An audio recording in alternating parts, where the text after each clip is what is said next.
안녕하십니까, 보디빌딩 책코치입니다. 오늘은 푸시 운동 해볼 건데요, 가슴하고 어깨를 같이 진행하려고 합니다. 가슴하고 어깨를 같이 진행하면서 웨이트에서 필요한 흔히 얘기하는 이론이죠, 이론에 대해서 조금 자세히 설명을 하려고 합니다. 오늘 영상을 보시게 되면은 기존에 제가 운동 영상을 올렸을 때 왜 그런 식으로 운동을 하는지, 그리고 혹시 영상을 보시는 분들 중에 운동을 할 때 아프거나 자극이 크게 느껴지지 않으시는 분들은 그 이유를 잘 아실 수 있으실 것 같습니다. 저번 편과 같이 노래가 지속적으로 나오고 있는데 이 점을 조금 유의하셔서 보셨으면 좋겠습니다.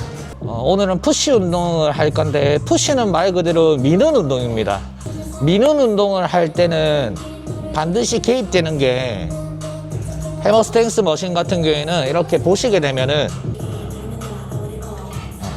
됐다. 이렇게 미는 운동에는 삼두가 개입하게 되는데요, 이 삼두가 왜 개입하는지 알려드리겠습니다. 이런 가슴 머신 같은 경우에는 앉아서 얘를 잡으러 갈 때, 이때 팔이 이 그립을 잡기 위해서 사용되는 거는 어깨입니다. 어깨 관절을 사용하거든요. 근데 우리가 발을 이렇게 밀어낼 때 있죠, 밀어낼 때는 뭘 사용하냐면 팔꿈치를 사용합니다. 그래서 관절은 크게 팔꿈치 관절, 그 다음에 어깨 관절은 이렇게 벌리는 역할을 하고요, 팔꿈치 관절은 이렇게 펴는 역할을 하게 됩니다. 그래서 가슴 운동 같은 경우에는 두 개의 관절을 쓴다고 해서 투 조인트 운동이라고 하는 겁니다. 가슴 운동을 할 때 합력근으로 사용되는 게 삼두라고 했잖아요. 근데 삼두근을 안 쓰고는 가슴 운동을 정확하게 하실 수가 없습니다. 즉, 삼두에 힘이 풀리면은 가슴에도 힘이 무조건 풀린다는 뜻입니다. 자, 그러면 삼두에 힘이 풀린다는 기준을 아셔야겠죠. 근육은 중간 길이에서 가장 큰 힘을 내게 됩니다. 근육이 가장 짧아지는 건, 삼두가 가장 짧아지는 건 팔을 이렇게 다 폈을 때고요. 팔을 이렇게 다 펴보시면은 손은 이 손목 있죠, 여기 손목뼈보다 팔꿈치가 안으로 들어가게 됩니다. 걔랑 직선을 맞추려면 이렇게 약간 굽혀져 있다는 걸 아실 수 있어요. 그리고 삼두가 가장 늘어나는 거는 지금 얘를 뽑을 때입니다. 삼두가 가장 늘어나 있는 거는 이두근, 기랑근이 이두가 수축, 이두가 최대 수축하고 있는 구간이 삼두가 가장 늘어나 있는 구간인데, 지금 얘를 잡을 때 보면 이두근이 최대 수축돼 있죠. 그래서 삼두가 최대로 늘어나 있기 때문에 크게 힘을 못 내게 되는 겁니다. 그래서 대부분은 이렇게 뽑을 때 가장 무거운 이유도 근육 자체가 큰 힘을 못 내는 구간이기 때문입니다. 그래서 뽑을 때는 이렇게 힘들게 뽑으시는데, 막상 뽑고 나면은 잘하시는 것도 근육이 힘을 낼 수 있는 구간이기 때문입니다. 즉, 근육이 힘이 낼 수 있는 구간은 정해져 있다는 뜻입니다. 자, 근데 얘를 잡고 운동할 수 있는 범위는 이렇게 오시다가 삼두가 늘어나는 구간, 이 구간까지 가시면 안 되고, 삼두가 가장 늘어나기 전 구간과 삼두가 가장 짧아지기 전 구간입니다. 그래서 한 이 정도 범위가 나오게 되는데요, 문제는 이 범위라는 거는 내가 맨손으로 만약에 한다고 가정하면은 범위가 잘 나올 수밖에 없어요. 근데 얘를 잡게 되는 순간, 말 그대로 얘를 미는 순간, 밀게 되면 얘도 반드시 저를 밀게 됩니다. 역학에서 말하는 작용 반작용입니다. 미사일이 가는 것도 가는 방향으로 똑같이 불꽃이 나오죠. 즉, 올라가는 힘만큼 반작용이 일어난다는 겁니다. 그러면 내가 몸이 어느 정도 밀리는지가 중요하겠죠. 그래서 실제로 이렇게 밀어온 상태에서 내 몸이 크게 안 밀리는 정도면 어떻게 할 수 있냐면, 얘를 밀었을 때 몸 전체 긴장이 들어가게 되는데, 그거를 복압이라고 합니다. 즉, 내가 얘를 가벼운 무게를 딱 들었을 때는 몸 전체 긴장이 그렇게 크지 않아요. 근데 무게를 이렇게 꽂게 돼서 얘를 밀어보면은 아까보다는 몸통에 전체적인 압력이 크다는 걸 알 수 있습니다. 즉, 그래서 내가 얘를 미는데 얘도 나를 미니까 얘 무게가 올라가면은 나의 능력만큼 일정 부분 밀리게 된다는 겁니다. 그래서 제가 아까 팔을 다 펴면 삼두근이 가장 짧아지기 때문에 삼두에 힘이 풀린다고 했잖아요. 그래서 얘를 밀고 나시면은 팔이 약간 이 무게에 의해서 일정 부분 접혀 있다는 걸 아실 수 있습니다. 그래서 여기서 다 펴보면은 손목보다 팔꿈치가 안으로 간다는 걸 아실 수 있어요. 이런 가동 범위라는 거는 뭐에 반응하냐면 무게와 횟수에 따라서 반응합니다. 무게가 나한테 무겁게 되면은 얘를 밀었을 때 몸 전체에 긴장이 들어가는 게 달라져요. 그래서 운동을 이렇게 막 진행하겠죠. 진행을 하시다 보면은 뭐를 느끼실 수 있냐면 운동을 하면 할수록 호흡 패턴이 거칠어진다는 걸 아실 수 있어요. 무게가 올라가면 올라갈수록 이 중추신경계가 피로해지면서 호흡 패턴이 거칠어져요. 말 그대로 호흡의 요구량이 많아지게 됩니다. 그래서 자연스럽게 범위가 줄어든다는 걸 아실 수 있는데 이거는 러닝하고 똑같아요. 러닝을 하실 때 강도를 올리는 법은 러닝은 내 몸을 가지고 하는 거니까 강도를 올리는 법은 속도를 올리는 겁니다. 속도를 올리게 되면은 자연스럽게 내 의지와 관계없이 중추신경계가 반응해서 호흡 패턴이 거칠어지고 그 결과 너무 빨리 뛰게 되면은 오래 못 뛰게 되죠. 그래서 웨이트에서 흔히 말하는 호흡은 내가 숨을 쉬었다, 숨을 뱉었다 의식적으로 조절하는 게 아니라 이 무게에 의해서 반응하는 겁니다. 그래서 무게가 올라갈수록 내 능력에 맞춰서 가동 범위가 줄어드는 것은 정상입니다. 그럼 그렇게 가동 범위가 줄어든다고 해서 운동이 안 되냐? 운동은 됩니다. 이런 무게가 내 기준에서 크게 올라가면 호흡 패턴이 거칠어지면서 이렇게 호흡이 거칠어지면은 근섬유는 세 가지가 있어요. 타입 1, 타입 2A, 타입 2X 이렇게 있는데 모든 운동에서는 이 세 가지를 다 씁니다. 다 사용하는데 타입 2X 같은 경우에는 큰 힘을 내는 근육이거든요. 근데 특징이 지구력이 없습니다. 나한테 호흡 패턴이 거칠어지면 거칠어질수록 타입 2X 비율이 올라가게 됩니다. 흔히 말하는 속근이죠. 속근의 비율이 올라가게 되면서 오랜 시간 동안 동일한 각도에서 힘을 못 내게 되는 겁니다. 웨이트에서 가장 많이 훈련되는 거는 이런 타입 2X, 타입 2A입니다. 그러면 타입 1 같은 경우에는 어떤 근육이냐? 안정성, 흔히 말하는 안정성 근육인데 머신이랑 프리웨이트의 차이점은 동일한 무게를 해도 머신은 조금 더 호흡 패턴이 덜 거칠어진다는 걸 볼 수 있고 프리웨이트 같은 경우에는 동일한 무게라도 호흡 패턴이 더 많이 거칠어진다는 걸 알 수 있는데 그 차이가 크게는 이런 CNS는 불안정성에 크게 더 반응하기 때문에 불안정한 상황에서는 더 호흡 패턴이 빨리 거칠어지게 됩니다. 그게가 타입 2X 비율이 올라가게 되면서 운동을 오래 못하는 거겠죠. 아까 CNS가 결국에는 호흡 패턴에 영향을 주고 호흡 패턴에 영향을 주는 게 이 근섬유 세 가지 중 동원 비율을 올린다는 건데 부상을 입는 이유는 이 타입 2X만 훈련을 하게 되었을 때는 부상을 겪을 수밖에 없습니다. 이거는 러닝을 하시는 분들이 페이스를 올리려고 매일 빨리 뛰는 훈련만 하시면 다치는 것과 같은 원리예요. 그래서 웨이트를 하실 때는 이 세 가지 섬유를 고루고루 잘 자극시켜 주셔야 되는데 타입 1 같은 경우에는 안정성 근육이라고 했잖아요. 즉 불안정하게 운동을 하게 되면은 타입 1은 훈련되지 않는다는 뜻입니다. 안정성 있게 훈련을 하려면은 제가 아까 말한 방식을 사용하셔야 됩니다. 다시 얘를 잡으신 다음에 얘를 뽑으시면은 아까 제가 말한 대로 삼두가 가장 늘어나기 전 구간까지 가시고 이 무게에 맞게끔. 근데 이 구간에서 가보시면은 팔꿈치가 움직인다는 걸 아실 수 있어요.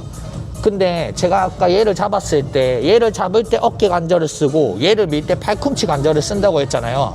근데 이 팔꿈치란 애는 회전에 취약합니다. 그래서 얘를 밀고 났을 때는 팔꿈치가 이 고정 궤적, 얘가 정해진 궤적에서 움직일 수 있게끔 하셔야지 팔꿈치가 움직이면 안 됩니다. 그래서 대부분 팔꿈치가 아프신 분들은 팔꿈치 보호대를 차거나 아니면 고중량을 하실 때 팔꿈치 보호대를 차고 나면 조금 더 잘 들리는 이유도 제가 아까 말했지만 운동을 하실 때는 중추신경계에 의한 피로도 때문에 호흡 패턴에 영향을 받는다고 했잖아요. 근데 팔꿈치 보호대를 차게 되면은 제가 아까 말했지만 CNS는 불안정성에 반응한다고 했잖아요. 이 불안정성이 고정으로 인해서 줄어들면서 좀 더 많은 중량, 좀 더 많은 반복수를 하실 수 있는 겁니다. 제가 아까 설명드린 방식으로 운동을 진행하시면은 팔꿈치가 잘 고정되어 있다는 걸 아실 수 있으실 거예요. 즉 팔꿈치가 안 움직인다는 게 아니라 얘가 정해진 궤적에 맞춰서 팔꿈치가 잘 고정되어 있다는 것을 살펴보실 수 있으실 겁니다. 여기서 얘를 밀고 나면은 팔꿈치 위치를 파악하신 다음에 몸통은 고정, 즉 몸은 이렇게 움직이면 팔꿈치가 몸 따라서 이렇게 움직이게 되거든요. 그래서 얘를 밀고 나셨으면은 얘도 나를 밀기 때문에 이렇게 몸만 고정시켜 놓으면 필요한 만큼 흉추 신전이 일어나게 됩니다. 그 상태에서 팔꿈치 위치를 파악하시고 좌우 팔꿈치가 잘 고정되게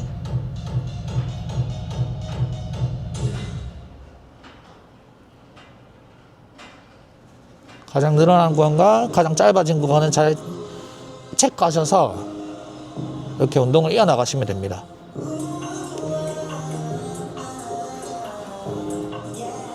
얘 무게 같은 경우에는 상대적으로 저한테 엄청나게 무거운 무게는 아니기 때문에 범위가 자연스럽게 이어진다는 걸 아실 수 있어요. 무게를 더 올리게 되면은 자연스럽게 이런 범위가 줄어들겠죠. 내가 얘를 밀면 얘도 나를 미는 이런 역학적인 부분도 설명드렸는데, 역학에는 제가 아까 내가 얘를 밀면 얘도 나를 민다는 거는 뉴턴의 법칙 중에서 작용 반작용입니다. 몇 가지 법칙이 더 있어요. 그거는 관성하고 과속입니다.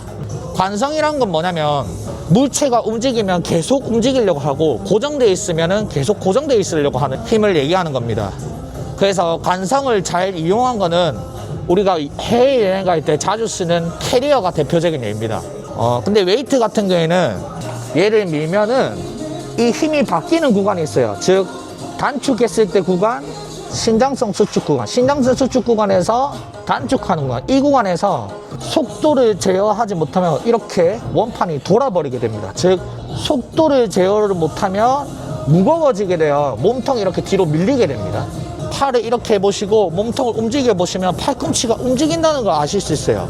그래서 이 팔꿈치는 회전에 취약하기 때문에 내가 얘를 밀면 얘도 나를 미니까 내 몸통은 뒤로 밀려서는 안 됩니다.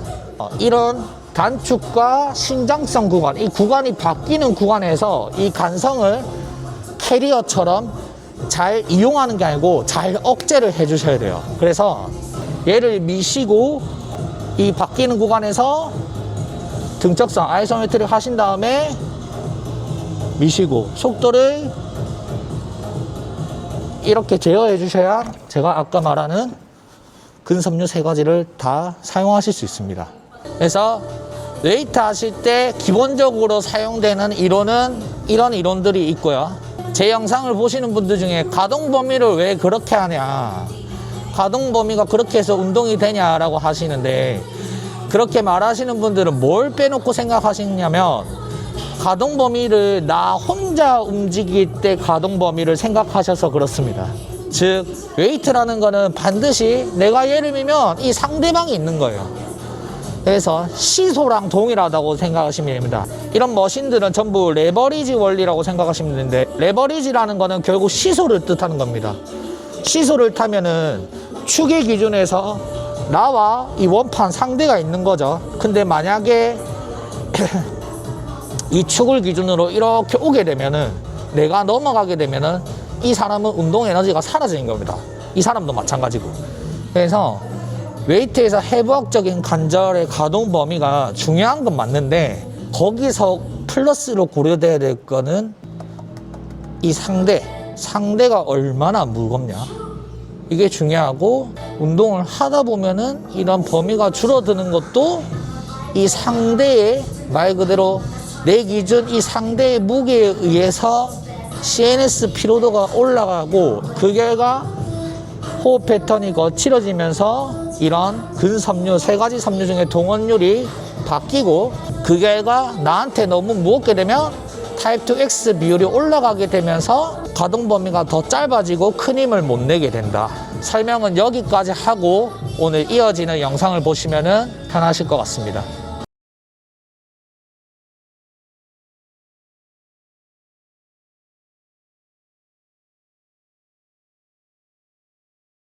그래서 이런 식으로 운동을 하다 보면은 아까 말하는 이 근섬유 중에 이 3가지가 골고루 사용될 수 있는데요. 무게가 올라가면 올라갈수록 타입 2X 비율이 올라간다고 했잖아요. 대신 타입 2X 비율이 올라갈 때 이런 몸통이나 팔꿈치 이 위치만 잘 유지되는 범위까지 훈련을 해주시게 되면은 자연스럽게 증량이 된다는 걸 아실 수 있습니다. 그래서 러닝을 하실 때 훈련을 하는 목표가 결론적으로는 오래, 그 다음에 빨리 뛰기 위해서, 말 그대로 페이스를 올리기 위해서 러너분들 같은 경우에는 되게 여러 가지 훈련을 하세요. 뭐 흔히 말하는 존트, 그 다음에 뭐 템포런, 뭐 인터벌 이렇게 하는 것도 아까 제가 말한 이 세 가지 섬유를 골고루 자극하기 위해서인데, 이 세 가지를 골고루 훈련하시면은 페이스가 동일한 키로수에 비해서 올라간다는 걸 아실 수 있고, 그 다음에 확인해 보실 수 있는 게 평균 심박수가 자연스럽게 내려간다는 걸 보실 수 있거든요. 근데 러닝은 꽤 긴 시간 동안 뛰잖아요. 근데 웨이트도 마찬가지입니다. 저희가 이거 한 종목만 하고 끝낼 게 아니기 때문에 웨이트도 한 60분에서 120분까지 훈련을 하는데, 제가 말씀드린 대로 이 세 가지 근육을 다 자극시키면은 동일한 훈련 강도에서 평균 심박수가 내려간다는 걸 이런 애플워치나 이런 것들을 통해서 잘 살펴보실 수 있으실 거예요. 물론 운동 기록이나 이런 측정을 잘 하셔야겠죠. 그래서 이렇게 하다 보면은 평균 심박수가 내려가면은 어떤 영향을 받나. 운동을 하다 보면 가동 범위가 줄어드는 거는 이 상대방 강도에 의해서 중추신경의 피로도가 올라가면은 호흡 패턴이 거칠어지고, 그게 근섬유의 동원 비율이 달라지면서 범위가 줄어들면서 지치는 거라고 했잖아요. 즉 평균 심박수 자체가 동일한 강도에서 내려간다는 거는 내가 다룰 수 있는 범위도 조금씩 늘어나고 횟수도 늘어나고 중량도 자연스럽게 늘어날 수 있다는 겁니다. 그래서 웨이트 하실 때 언제 증량을 하셔야 되나, 이런 정확한 지표를 잘 아시려면 이런 것들이 필수적입니다.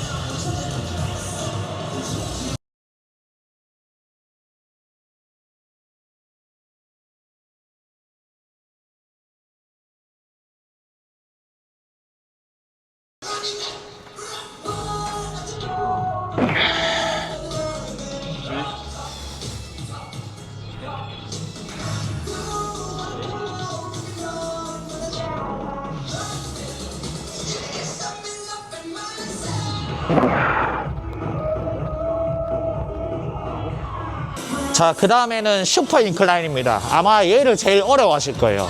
얘들 같은 경우에는 이렇게 밀어보면 팔이 많이 위로 간다는 걸 아실 수 있거든요. 근데 팔이 위로 가면 위로 갈수록 어깨 개입이 올라가거든요. 그래서 얘들 같은 경우에는 의자가 약간 기울어져 있으면 이렇게 세운 상태에서 이렇게 뒤로 기울여보면 팔이, 몸이 뒤로 가면 갈수록 이렇게 내려간다는 거 아실 수 있어요. 그래서 얘들 같은 경우에는 어깨라고 하기에도 좀 애매하고 밑가슴이라고 하기에도 좀 애매한 팔의 포지션이 있습니다.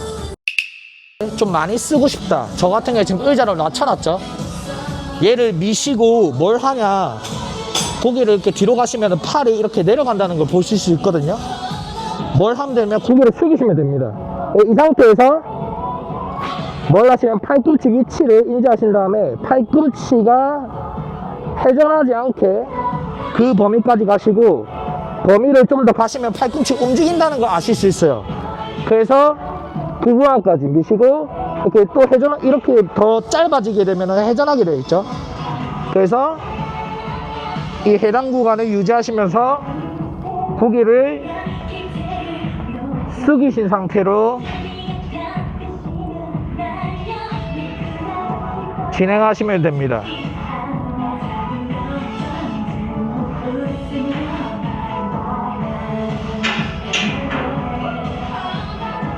반대로 가슴을 사용하고 싶으시면 고개는 숙이지 않고 처음 세팅 그대로 유지하시면 됩니다.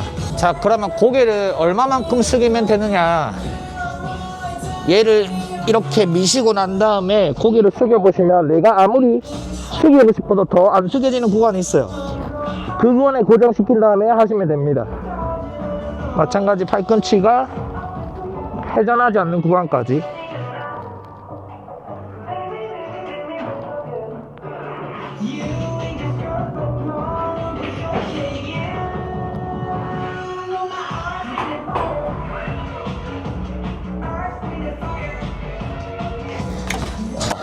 고개는 숙이지 마시고 얘를 밀었을 때 그 위치 그대로 유지하시면 됩니다. 이 위치 그대로 팔꿈치 위치 유지하신 상태에서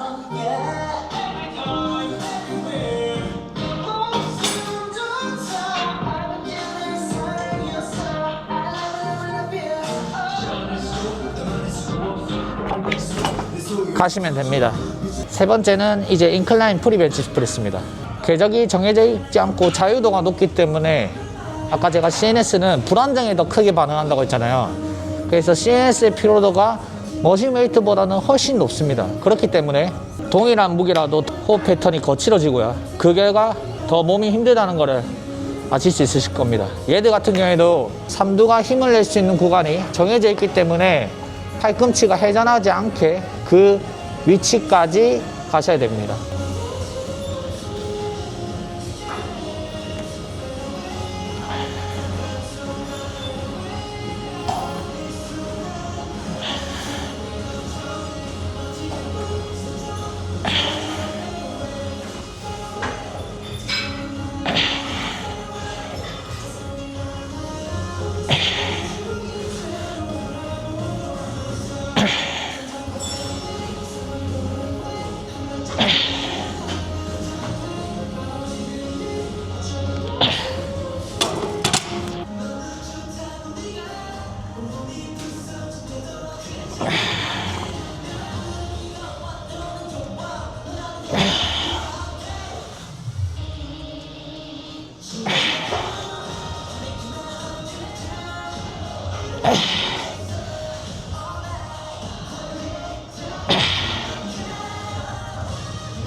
자, 그 다음에는 해머 아이소 숄더 프레스입니다.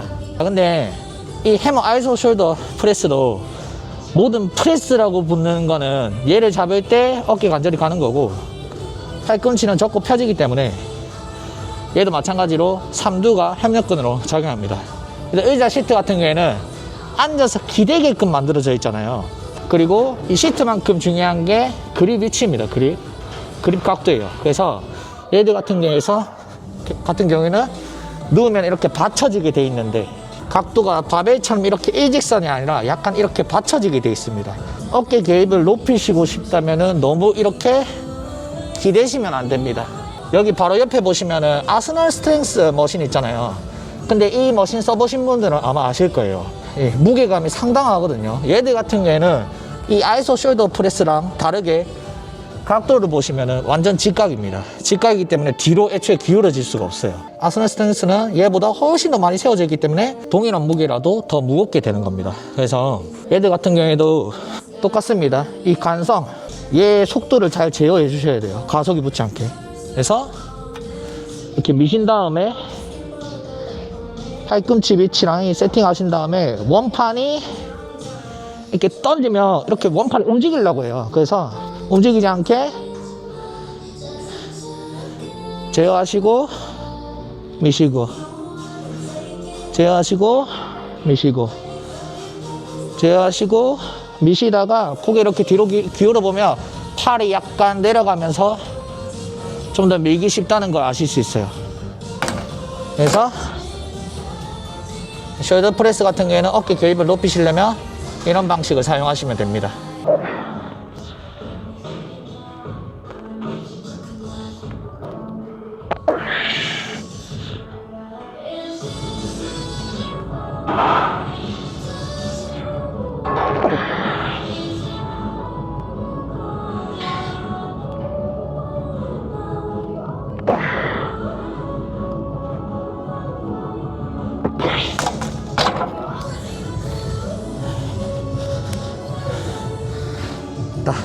자, 오늘 여기까지 해서 인클라인 프레스, 슈퍼 인클라인, 프리 인클라인, 그 다음에 숄더 벤치까지 알아봤습니다. 뒤에 저는 운동을 조금 더 이어나갈 건데 오늘 분량상 앞에 설명을 너무 많이 해서 영상을 여기까지 촬영하도록 하겠습니다. 오늘 내용을 정리하면은 이런 머신들의 팔 위치가 조금씩 다른 것도 맨손으로 팔을 이렇게 올려보시면은 팔의 위치상 가슴이 들립니다. 즉 팔의 위치에 따라서 이 몸의 정렬이 조금씩 달라지게 되는데, 이 머신이란 거는 해부학적으로 그 근육이 잘 쓰는 위치에서 그 근육이 우세하게끔 만들어 놓은 거고, 프레스 머신 특징은 협력근이 삼두근이기 때문에 삼두근의 텐션이 가장 중요합니다. 그래서 관절은 그 위치에서 그 위치만 만들어주면 반응하는 것 뿐입니다. 그래서 가동 범위는 나 혼자만 생각하는 게 아니다. 운동은 반드시 이런 시소처럼 상대가 있습니다. 그래서 상대를 고려한, 상대를 받아낼 수 있는 가동 범위가 실제 내가 운동할 수 있는 가동 범위지, 해부학적으로 이 가동 범위가 정상이라고 하는데 라고 한다고 해서 가동 범위를 무작정 따라 하시면 안 됩니다. 영상이 좀 길어서 설명이 좀 지루하실 수도 있는데요, 이런 부분들만 잘 이해를 하시고 제 영상을 보시게 되면 조금 더 이해가 편하실 겁니다. 다음 편에는 해머 스트렝스 등 운동 편으로 영상을 찍어 보도록 하겠습니다. 감사합니다. 오늘은 여기까지.